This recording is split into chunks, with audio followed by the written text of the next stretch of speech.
Isang mapagpalang umaga sa inyo lahat. Good morning. Good morning.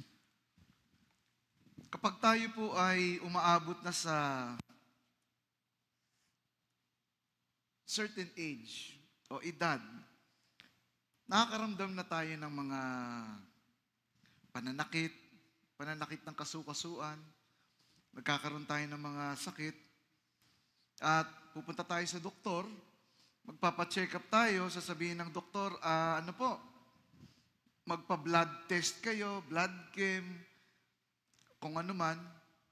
At pag nakita na mataas yung sugar mo, resetahan ka ng gamot, pero papayuhan ka rin ng doktor na mag-diet. Ang tawag natin sa diet na yon, restrictive diet. So, ibig sabihin, pag mataas ang sugar mo, hindi ka pwedeng kumain ng ice cream, halo-halo, leche flan, mango bravo. Yung kape mo, hindi mo nalalagyan dapat ng asukal, ng creamer, na pag nagtimpla ka, dapat kape lang, hindi creamer na may kape. Minsan pag nagtitimpla tayo creamer na may kape. Kasi lasang-lasa yung creamer. At isa sa problema ng restricted diet, tinitingnan natin kung ano yung kinakain ng kasama natin. At sasabihin na, bakit ako? Ba't ako walang ganyan? Ba't ako hindi pwedeng kumain ng ice cream?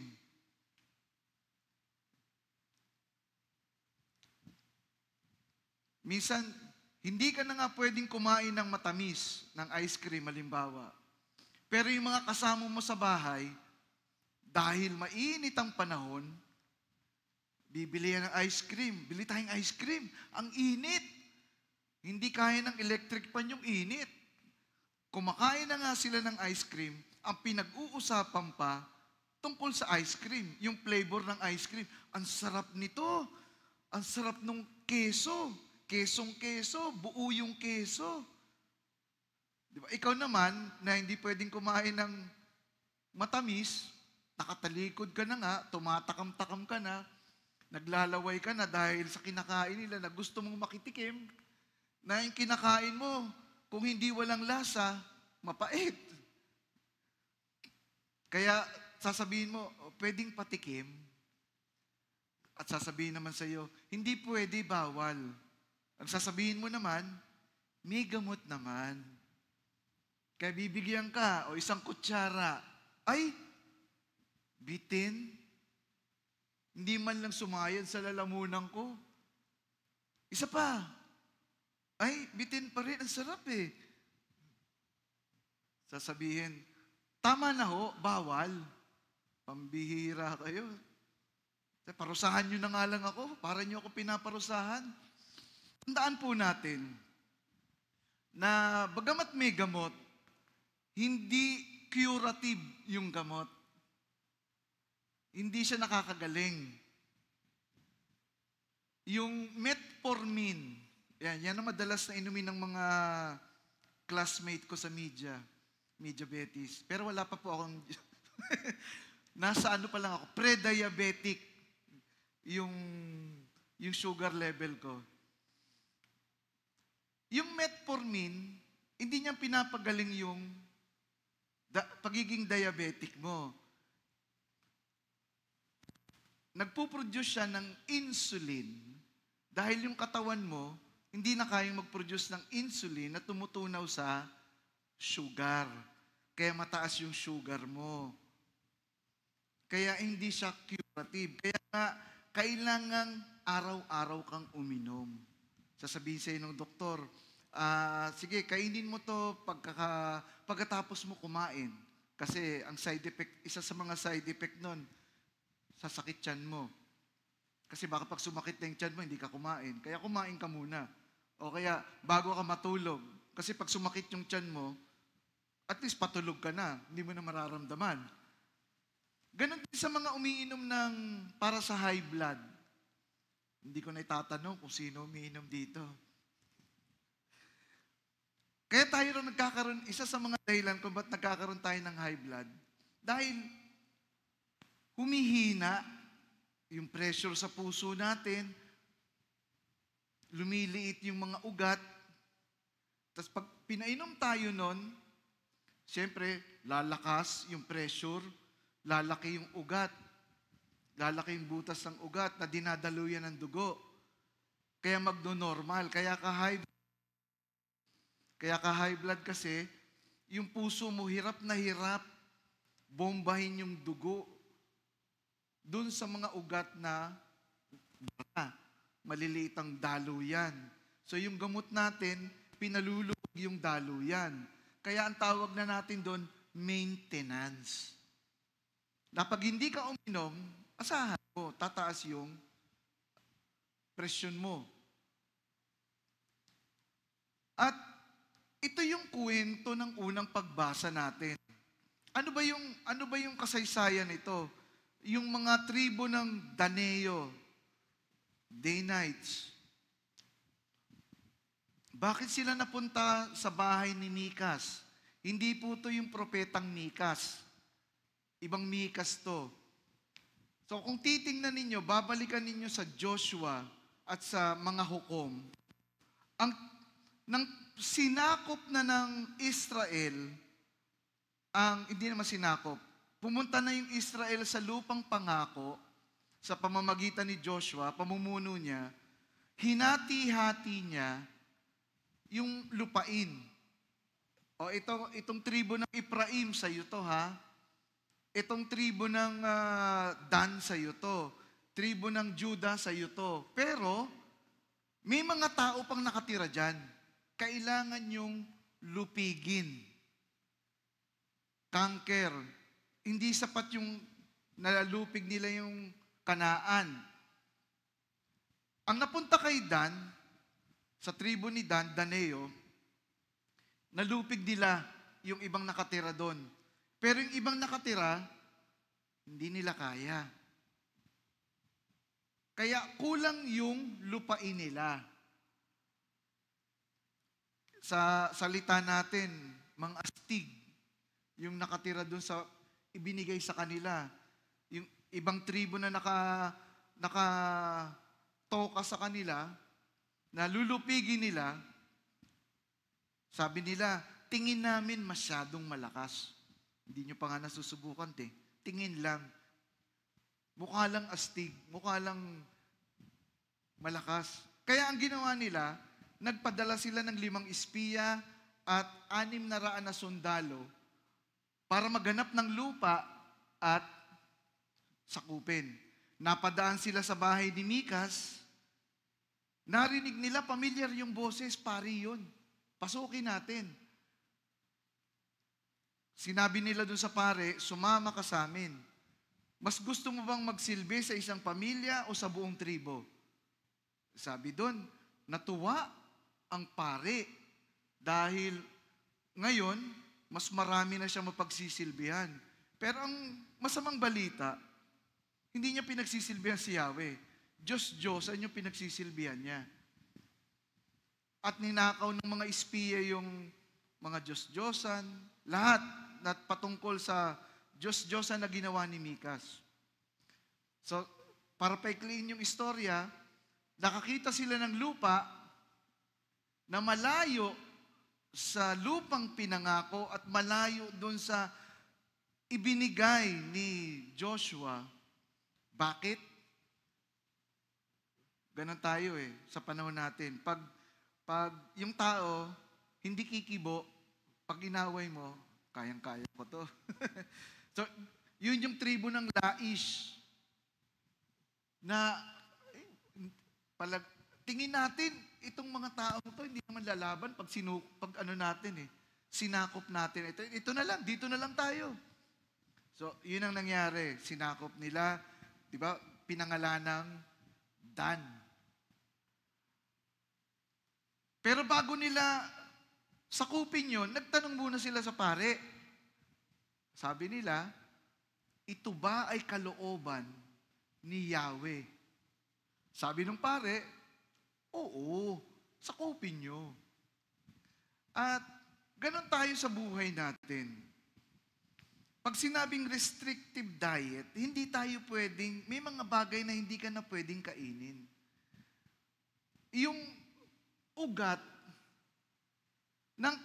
ng hindi pagsunod sa kautusan, hindi nila nakita kung ano yung layunin ng kautusan ng Panginoon.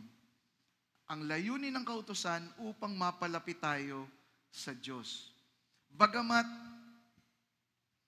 tama naman yung intensyon ng Dan. Sakupin, manirahan, ganun din yung pare. Maganda yung intensyon niya. Magsilbi sa mas maraming tao, pero ang problema, hindi ang tunay na Diyos ang pinagsisilbihan niya. Sa ating misyon, 3 bagay ang kailangan natin sa misyon.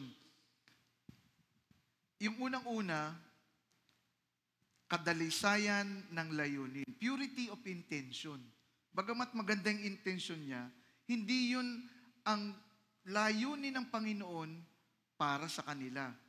Makikita rin natin niya sa ikalawang pagbasa. Nagpunta si San Pedro at San Juan sa Samaria. Sa Samaria. At doon sila ay nagpatong ng kamay at nilukuban ng Espiritu Santo yung mga pinapatungan nila ng kamay. Nakita ni Simon, sinabi ni Simon, bigyan niyo ko ng karapatan, ng kapangyarihan para pag nagpatong ako ng kamay, malulukuban din sila ng Espiritu, babayaran ko kayo. Sinabi ni San Pedro, hindi na babayaran ng Diyos. Sabi niya, nawa kasama ng mga kayamanan mo, ikaw ay mamatay. Tapos sinabi niya, basahin ko. Magsisi ka sa iyong kasamaan. Repent of this wickedness, for your heart may be forgiven you. Hindi.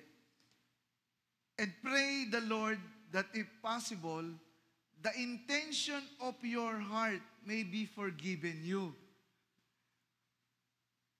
Mabuti naman yung intention niya pero may mali. Ito yung hamon sa atin. Mabuti naman yung intention natin pag nagbabasa tayo Mabuti naman yung intention natin pag naglilinis tayo. Mabuti naman ang intention natin pag nagdidikon tayo, tumutugtog tayo, nagsisilbi tayo sa altar, nagmimisa tayo. Pero ano ang tunay? Ano ang kahalagahan nito? Dahil kung hindi natin malalaman kung ano ang tunay na kahalagan, the purity of the intention of the Mass, pagtugtog ng piano, pagbabasa, kaya nga, kanina nagkukwentuhan kami, yung mga ibang readers, pag inassign mo, wala. Bakit? Kasi hindi natin nakikita kung ano ang kahalagahan ng pagbabasa. Hindi ka lang nagbasa rito. Hindi ka lang nakita sa video, sa TV. Hindi ka lang napanood sa internet. Pero magkaroon ng ugnayan sa Diyos. Makilala mo ang Diyos ng may mas malalim na pangunawa. Kaya yun ang palagi ko sinasabi sa reader namin, sa SDC tsaka sa YouTube. Hindi lang kayo nagbabasa. Makilala nyo ang Diyos sa pagbabasa nyo. Ang problema, binasa nyo, hindi nyo naintindihan. Pag tinanong ko kayo, hotdog. Hindi natin alam. At ito ang patuloy na binibigay sa atin ng Diyos. Patuloy niya tayong iniimbitahan sa kanyang hapag. Hindi para kumain lang. Hindi para lang mabusog, kundi magkaroon ng relasyon sa Kanya. Sigurado ko, kadalasan sa atin na imbitahan na. Lalo na sa kahit na simpleng o kasalan, yung may kainan. Sa imbitasyon, may nakalagay doon, alam natin yan, RSVP. Minsan nakakalimutan ko yung kahulugan nun. Pero sa simpleng salita, mga pasaway kayo, magparamdam naman kayo kung pupunta kayo. Yun ang ibig sabihin nun. Kasi kinabukasan na yung okasyon, hindi pa kayo sumasagot sa RSVP. Hindi nyo pa sinasabi, pupunta ba kayo o hindi? Buti sana kung iisa ka lang. Pero kung isang batalyon kayo, isang pamilya kayo, 5 anak mo, mag-asawa kayo, 7 kayo, malaking bagay yun kung sasabihin mo hindi ka attend. At ang imbitasyon, lahat naman tayo nag-iimbita tayo sa ibang tao o sa isang tao para kumain sa bahay natin. Hindi naman tayo nag-iimbita sa kaaway natin. Lalo-lalo na yung gusto tayong patayin o yung gusto tayong saktan. Ibig sabihin, iniimbitahan natin ang mga taong kaibigan at gusto nating maging kaibigan. At yun ang imbitasyon sa atin ng Diyos, na tayo ay tinuring niyang kaibigan at gusto niya tayong maging kaibigan. Nanawa makilala natin siya. Sabi nga, sumasarap daw ang pagkain pag ang kasama mo, kaibigan. Sabi, Father, paano yung kamag-anak? Paano yung pamilya? Ay, minsan pamilya natin, hindi naman natin kaibigan eh. Yun pa nga yung palagi mong inaaway eh. Di ba? Kaya sa bahay, sino kasama mong kasama mong kumain? Kung hindi yung TV, yung cellphone. Kaya mas kilala mo yung cellphone. Palabas sa TV natin. Hindi yung anak natin, hindi yung asawa natin. At may katotohanan yun eh. Ilang taon na yung nakalipas, naimbitahan akong magbasbas ng 50th anniversary, wedding anniversary. Siyempre may kainan sa hotel. Naka-assign ako sa table, sa isang table. May assignment. At yung mga kasama ko, di ko kakilala. Tapos nagkainan na, alam nilang pare ako, pakiramdaman. Ibig sabihin, ang sasarap ng pagkain, pero titingnan mo, pag kumuha yung isang babae sa hipon, garlic shrimp, isa lang. Bisa, alokin mo pa, kuha pa ho kayo, ang dami nito. Kung ano-anong masasarap na pagkain.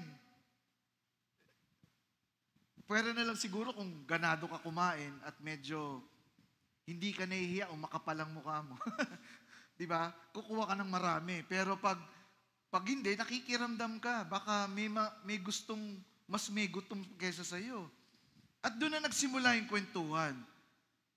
Doon nagsimula, nagkakakilala kayo.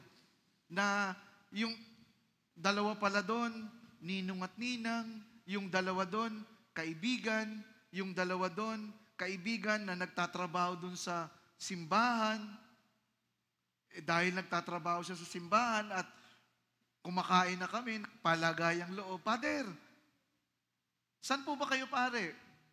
Yun yung madalas kong gamiting, pero talagang nangyari naman to, joke. Na, saan ba kayo? DBS? Ibig sabihin, Don Bosco Seminary. Tinatanong niya kung anong seminaryo ako galing. Sabi ko, ay hindi po, tungkol sa Jesuit. Doon ba kayo? Ay hindi. Saan kayo? CE.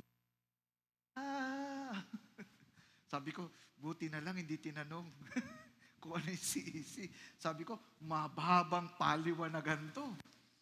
Pero habang kumakain na kami, parami na ng parami yung kinukuha ng mga tao. Sumasarap yung iba, nagkakamay. Kinakamay na yung hipon. Nung una, nahihiya pa eh. Isang hipon, babalatan ng kutsara, pasosyal. Pero nung habang nagkukwentuhan na yung buong lamesa namin, nagkakakilala na kami, kinakamay na yung hipon. Hindi na nahihiya na wala nang nagsasabi, gusto nyo pa ho? Last na to. Hindi. Kukuhain yung isa. Kahit ubos na. Sumasarap. Pero, may pero ako eh. Sabi kasi nila, kahit magdildil tayo ng asin, basta kasama lang kita, masarap kumain. May katotohanan, pero hindi buo. Kasi hindi ka pwedeng kumain ng asin. Hindi pwedeng araw-araw asin ang kakainin mo. Magkakasakit ka sa bato. Kaya ano yung pinapakita sa atin? Dalawang bagay. Pagtuunan mo ng pansin yung kinakain mo, at ang pagkain, sabi ko nga, ang pagpapakain ng 5,000 ay katiketical. Merong malalim na tinuturo sa atin. Ano yon? Magkaroon ng relasyon sa Diyos. Yun ang mas mahalaga. Nagbabasa ka, hindi dahil may assignment ka, para mas makilala mo ang Diyos at magkaroon ka ng relasyon. Tumutugtog ka, hindi dahil may assignment ka, responsibilidad, pero para mas makilala mo ang Panginoon sa pamamagitan ng ginagawa mo. At nawa maunawaan natin, ito rin yung dahilan kung bakit sinasabi ni Jesus, dahil kung titingnan nyo naman talaga, ang 1 Kabanata 6, ito yung huling hapunan.